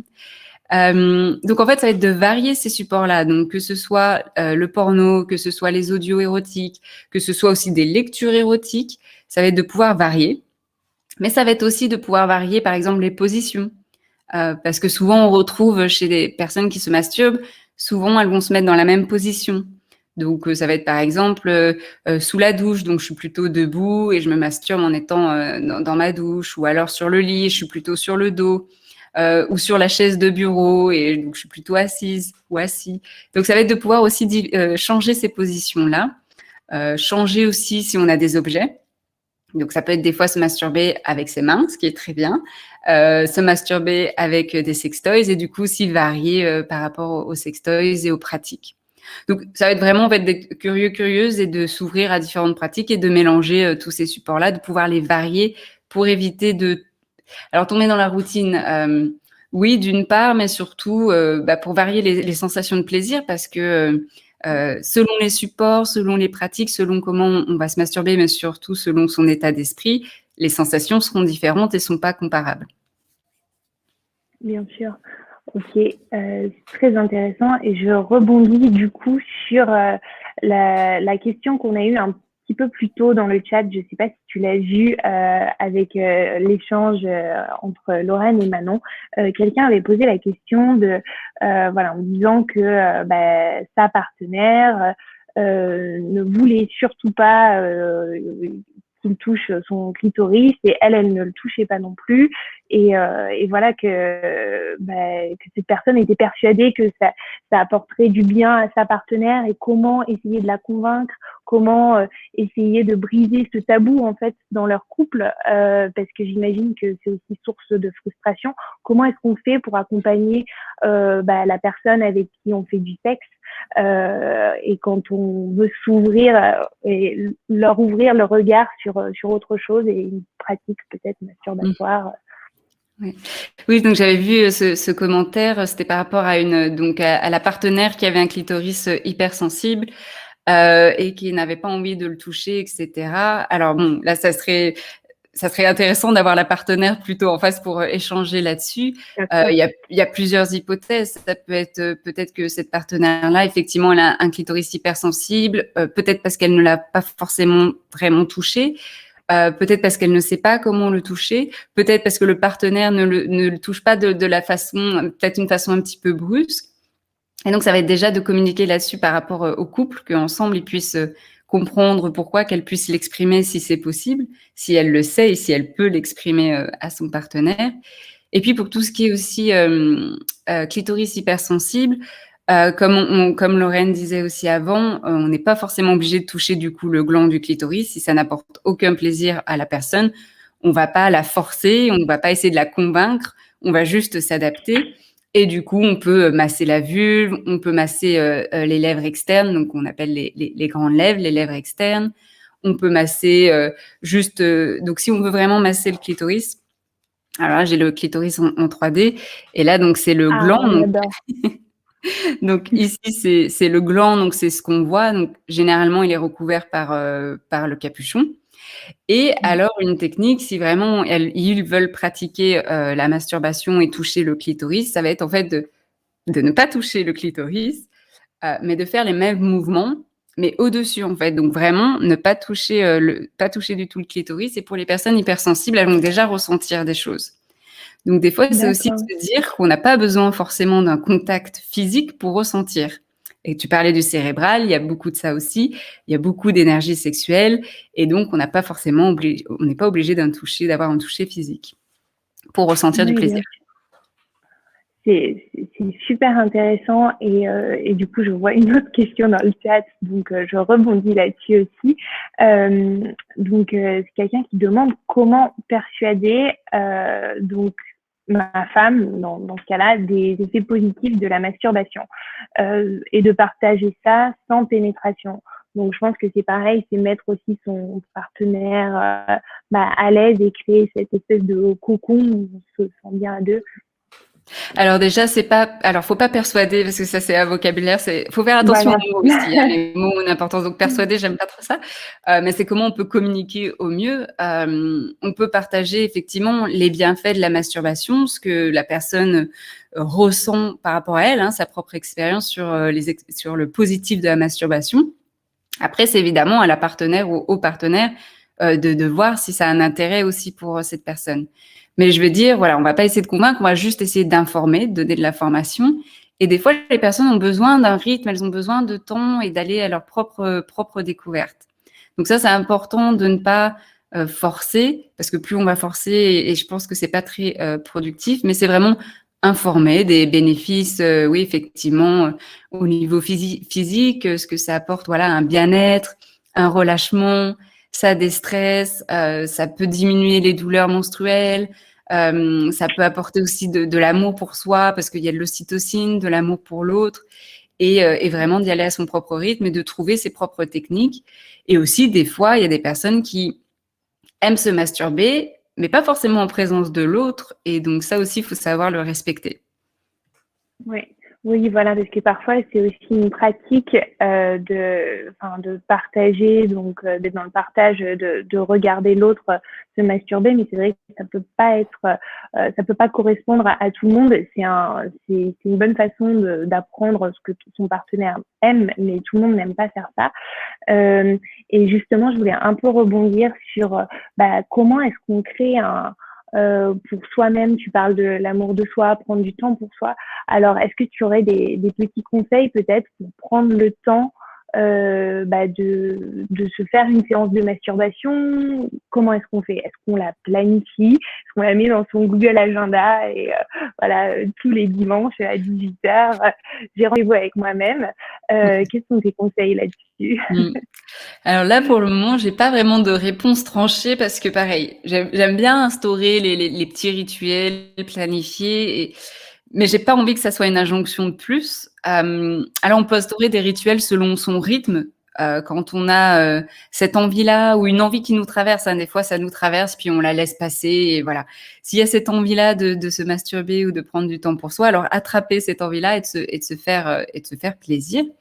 Mais ça peut être aussi des moments un petit peu plus ritualisés, comme, je sais pas, je sais qu'il y a des personnes qui prennent un bain de manière, par exemple, une fois par mois, mensuellement, et se disent, en fait, ça va être à ce moment-là, quand je vais prendre mon bain, que je vais me faire du bien. Ou d'autres, c'est à des moments où quand j'ai mes règles, et là, je vais me faire du bien pour soulager des douleurs. En fait, c'est vraiment à chacun, chacune de trouver des moments qui sont le plus adéquats, selon son rythme, selon ce qu'on a envie. Et d'avoir bien sûr un espace, hein, on parlait de safe space, d'avoir un espace où on sait qu'on peut être dans l'intimité, que personne va venir nous déranger. Peut-être si on a besoin de fermer les rideaux, d'éteindre la lumière ou de fermer la porte à clé pour vraiment être détendu. Et par rapport au moment self-love et les rituels, ça, je pense, dans tous les cas, c'est au quotidien. En fait, le self-love doit être au quotidien. Et pour en tout cas, moi, ce que je préconise, ce que je recommande, c'est que, voilà, le soir ou le matin, après la douche, de pouvoir s'appliquer une huile ou une crème, mais de manière consciente, en se donnant de l'amour à chaque fois qu'on le fait. Et ça, c'est du self-love au quotidien qui s'instaure et qui, du coup, devient une pratique régulière et qui s'ancre vraiment dans le corps, quoi. Ouais, c'est génial. Et c'est vrai que ça fait partie, ça fait un peu partie du mouvement de slow sex et de la masturbation de pleine conscience, d'être vraiment en éveil et savoir exactement ce que je fais, être in touch. Enfin, je dis ça, je fais plein d'anglicismes, pardon, mais voilà, être vraiment conscient de ce qui nous fait du bien, de ce qui nous fait peut-être moins bien aussi. Je pense qu'il y a aussi beaucoup de réalisations dans le processus, dans nos séances de masturbation. C'est aussi apprendre à se connaître, et parfois quelque chose qui je pensais allait me faire du bien va pas forcément marcher aujourd'hui, peut-être que ça marchera demain. Je pense qu'on est aussi très fluide dans notre sexualité, et ça évolue tout au long de la vie, donc ne pas aussi se fermer peut-être à certaines pratiques, voilà, et réessayer, c'est sans injonction, encore une fois. Ouais, d'être dans la curiosité, quoi. C'est ça, en fait. C'est voilà. comme la sexualité évolue et que la masturbation est une bonne pratique dans le sens où elle permet de savoir ce qu'on aime, ce qu'on a envie là aujourd'hui. Et bien, comme elle évolue, ça nous permet aussi de voir, tiens, aujourd'hui, et peut-être ça peut être lié à différentes choses, hein. Ça peut être lié au cycle menstruel, ou s'il y a une grossesse, ou s'il y a une ménopause, ou s'il y a des traitements hormonaux. Évidemment que ça va fluctuer selon si je me sens bien dans mon corps ou si je suis stressée. Bref, il y a tellement d'éléments.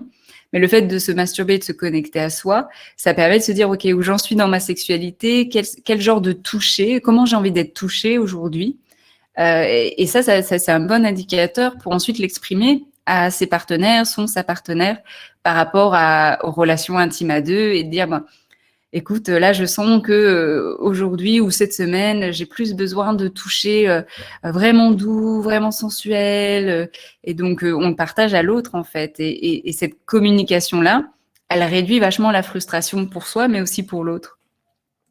Bien sûr, ouais, vraiment la communication qui est la base dans le sexe, en fait, dans tout échange sexuel. Et comment est-ce qu'on arrive, parce que très souvent, on associe pratique masturbatoire, masturbation à l'atteinte de l'orgasme à tout prix.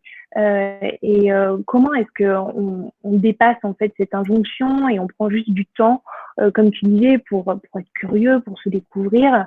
Et l'orgasme n'est pas une fin en soi, ou est-elle une fin en soi? Je ne sais pas si c'est ma question.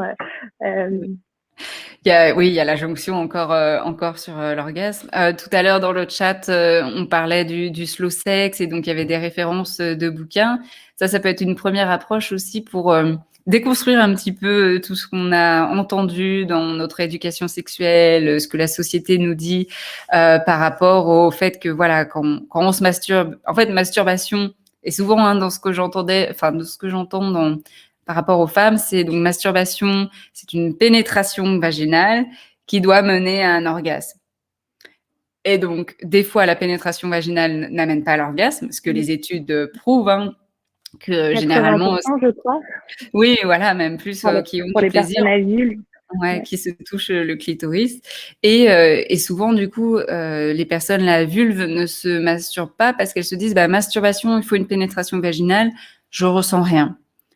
Donc, c'est de se dire, OK, il y a bien plus que ça dans les sensations. Et donc, et tout ce qui se passe ces dernières années, si on remet au centre, enfin pas au centre, mais si on remet de l'importance au clitoris, mais même à d'autres zones érogènes, les personnes ressentiraient beaucoup plus de plaisir et se permettraient de la masturbation. Par rapport à l'orgasme, en fait, dès qu'on ressent des sensations de plaisir, et ça, c'est la base aussi du slow sex, c'est déjà des états orgasmiques. Donc, en fait, il n'y a rien besoin de faire, il y a juste besoin d'être et d'explorer, en fait, tout ça. Et quand on comprend ça, on relâche tout, et il y a déjà beaucoup, beaucoup moins de pression par rapport à ça, et on peut vraiment profiter du moment présent. Oui, voilà, parce qu'il y a une multitude de façons, en fait, d'avoir des orgasmes. Ils peuvent être plus ou moins intenses, et je pense aussi qu'ils sont très certainement différents, les orgasmes qu'on peut expérimenter seul en se masturbant qu'en couple. C'est pas du tout la même chose, et je pense que l'un n'exclut pas l'autre. Et sont même complètement complémentaires, en fait. Donc c'est pas parce qu'on est dans une relation de couple qu'on doit forcément s'interdire, j'imagine, de se masturber. Et comme tu disais, la communication est clé, encore une fois. Donc peut-être justement d'en parler avec son partenaire et de se dire oui, j'en ai besoin, et toi, que tu en ressentes le besoin ou pas, en fait c'est ok, quoi. C'est ok de se masturber. Ouais, c'est de prendre en charge son plaisir aussi, hein. La masturbation, c'est une pratique autonome, indépendante de l'autre. Peu importe si l'autre a envie ou pas envie, on prend en charge son envie, son besoin, son plaisir. Et tu disais autre chose aussi, j'ai oublié. Alors attends, qu'est-ce que je disais? Parce que je dis beaucoup de choses et puis je suis le fil de mes pensées. Bon, on va rebondir d'une façon ou d'une autre. Après, je voulais peut-être aborder aussi le sujet, parce qu'il y a certains adultes qui ne se sont jamais vraiment masturbés, et pour qui c'est peut-être aussi un complexe, parce que je pense que c'est des sujets, on en parle de plus en plus autour de nous. Je pense que la parole se libère un petit peu. Et comment est-ce qu'on dépasse, en fait, peut-être cette gêne ou cette honte, mais moi je sais pas faire. Quels seraient tes conseils là-dessus? Comment est-ce qu'on arrive à s'apprivoiser quand on n'a jamais pris le temps, en fait, de le faire? Ouais, c'est de prendre le temps, du coup. Non, souvent, ce qui revient, c'est justement je sais pas faire, et donc je sais pas faire, et il n'y a pas la curiosité, ou il manque un élan. En fait, des fois, c'est des personnes qui ont besoin d'un accompagnement. Donc justement, là, la sexologue a sa place pour accompagner les personnes. Et justement, une fois qu'elle l'accompagne, que les sexologues accompagnent justement cette personne-là, Ça va de soi. Mais donc, du coup, c'est de se donner du temps, se permettre aussi de prendre ce temps-là pour se découvrir, s'autoriser à se découvrir et se permettre de ressentir du plaisir. Donc, des fois, en fait, ça vient de plusieurs blocages. Et ça aussi, du coup, c'est important en consultation, en sexothérapie, de voir où sont les blocages pour pouvoir travailler dessus et donner des pistes justement pour que la personne puisse explorer son plaisir selon ce qu'elle a envie en fait. Pas simplement en disant voilà, pour vous masturber, c'est comme ça et il y a une recette magique. Non, c'est vraiment de l'adapter à la personne quoi. Ok. Et du coup, je rebondis aussi un petit peu parce que parfois, en fait, on n'y pense peut-être pas à consulter un sexologue. Et comment est-ce que toi, ton intervention en tant que praticienne, ça va venir compléter peut-être un suivi de médecin traitant ou de gynéco? Oui. Comment est-ce que vous pouvez travailler comme ça ensemble? Oui, justement, hein, les sexologues travaillent rarement seuls. Au contraire, on a besoin d'une équipe pluridisciplinaire parce que la sexologie et la sexualité, c'est très vaste. Et donc, on travaille avec des gynécos, avec des médecins, avec des kinés pour la rééducation périnéale, par exemple, quand il y a des troubles de vaginisme, avec des psychologues quand il y a des troubles psychologiques plus profonds, même des traumas, des antécédents d'abus sexuels, où là, les sexologues peuvent travailler là-dessus, mais des fois, quand c'est vraiment profond, c'est bien d'avoir un suivi psychologique. D'avoir aussi des gynécologues pour vérifier au niveau anatomique s'il n'y a pas justement des lésions ou s'il n'y a pas des troubles sexuels qui viendraient s'expliquer physiologiquement. Et donc, c'est très complémentaire. En fait, toutes ces approches sont complémentaires et ça permet justement une guérison du coup holistique par rapport aux patients, patientes, mais même du coup un accompagnement et s'assurer que voilà la patiente ressort avec vraiment des bénéfices parce que elle est accompagnée ou il est accompagné vraiment de manière globale. Bien sûr, donc ne pas hésiter en fait à en parler à son médecin traitant, à son gynécologue aussi pour pouvoir bien s'entourer d'une équipe de professionnels. Oui, et des urologues, pardon aussi, hein, mais il y en a plein, enfin des urologues aussi pour les pénis, etc., ou tout ce qui est urètre. Voilà, de toute façon aussi les sexologues seront amènes de dire, voilà, s'il y a un petit, ça serait bien que vous consultiez aussi votre gynécologue, ou là, allez voir un urologue. Donc, on recommande aussi d'autres professionnels parce que c'est important aussi au niveau physiologique de s'assurer que tout va bien sur cet aspect-là. Bien sûr, évidemment. Et oui, je pense que si on n'est pas bien dans son intimité, en fait, on peut pas être bien dans sa sexualité. Donc déjà aussi pouvoir traiter les problèmes qu'on peut rencontrer toutes et tous dans notre intimité, c'est vrai que ça peut nous libérer aussi parfois dans notre sexualité. Je pense à des femmes, par exemple, qui sont atteintes d'endométriose. Voilà, c'est vraiment des douleurs qui sont terribles, hein. Et donc avoir peut-être ce suivi aussi avec un sexologue, comment s'adapter voilà dans sa pratique de masturbation ou avec un partenaire.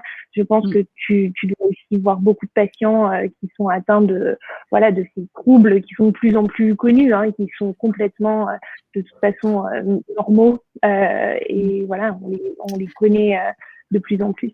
Oui, malheureusement, oui, ils viennent heureusement, on les connaît de plus en plus, on en parle de plus en plus et du coup, ça permet un meilleur accompagnement. Malheureusement, ça existe encore et il y a peu de traitements. Mais justement, dans les sexologues aussi, il y en a qui se spécialisent vraiment, par exemple, oui, pour l'endométriose, il y en a qui se spécialisent pour le vaginisme, il y en a qui se spécialisent pour la sexopérinatalité par rapport à la vie intime en postpartum, etc. Donc, on est vraiment à l'écoute de ce que les patientes nous amènent pour vraiment délivrer un suivi personnalisé et répondre à la problématique du mieux possible, quoi. Bien sûr. Et donc là, ça me permet de rebondir sur une question que je vois dans le chat de Constantin qui dit qu'il a une amie qui souffre de vaginisme et qu'elle aborde que rarement le sujet parce que c'est très sensible. Donc, on imagine, oui, que ça doit être une souffrance. Et elle a peur de s'engager dans des relations et comment sortir de cette situation. Donc, et il demande si on sait d'où provient le problème et comment est-ce qu'on peut l'aider à le régler. Donc, j'imagine en prenant une consultation avec Camille Bataillon déjà. Oui, ou d'autres professionnels, hein, c'est ce que j'allais dire. Professionnels. Pour répondre à toutes ces questions-là, de toute façon, le mieux, ça serait de voir, voilà, de consulter avec un ou une sexologue parce qu'elle sera amène de poser des questions, de faire l'anamnèse et de savoir. Alors, le vaginisme, ça se soigne très bien. Donc, ça serait dommage de rester dans la souffrance. Par rapport à cet ami, il faudrait lui dire, voilà, il faut consulter parce que ça se soigne et ça se soigne bien et que ça serait dommage de rester dans de la souffrance pendant des années. Les causes, elles peuvent être multiples, mais c'est souvent des peurs, des blocages, des peurs émotionnelles, des blocages. Ça peut être lié aussi à des abus, des traumatismes, mais c'est pas forcément le cas. Et vraiment, ça va être vraiment de travailler sur ça ou de la connaissance aussi du corps, parce que des fois, on peut voir qu'il y a une mauvaise connaissance au niveau du corps. Tout ce qui est croyance aussi, quel genre d'éducation sexuelle elle a reçu, quelle est sa vision de la sexualité, quelle est sa relation avec les hommes, comment elle les perçoit. Donc, en fait, ça va être vraiment ça, un accompagnement déjà de comprendre d'où ça vient pour donner des pistes et y aller progressivement. Des fois, ça peut être des vaginismes qui sont là depuis le début de la vie intime. Et des fois, ça peut être du vaginisme qui arrive après un certain événement. Par exemple, un accouchement, par exemple, un traumatisme, ou par exemple, une relation qui s'est mal terminée. Bref, il peut y avoir plusieurs raisons. Et donc, je conseille à cet ami-là de pouvoir de faire la démarche de consulter parce que c'est vraiment important pour pas rester seul dans sa souffrance, sachant qu'il y a des choses possibles et un accompagnement et du soutien qui peut être rendu possible. Oui, bien sûr. Alors, je continue sur les questions. Il y a Eugénie qui dit « On m'a souvent demandé comment faire pour les personnes à vulve ayant un blocage sur le sexe oral avec un partenaire donc à pénis masculin. Je réponds qu'on peut y aller pas à pas et commencer par le toucher, puis désacraliser l'orgasme. Auriez-vous d'autres conseils ?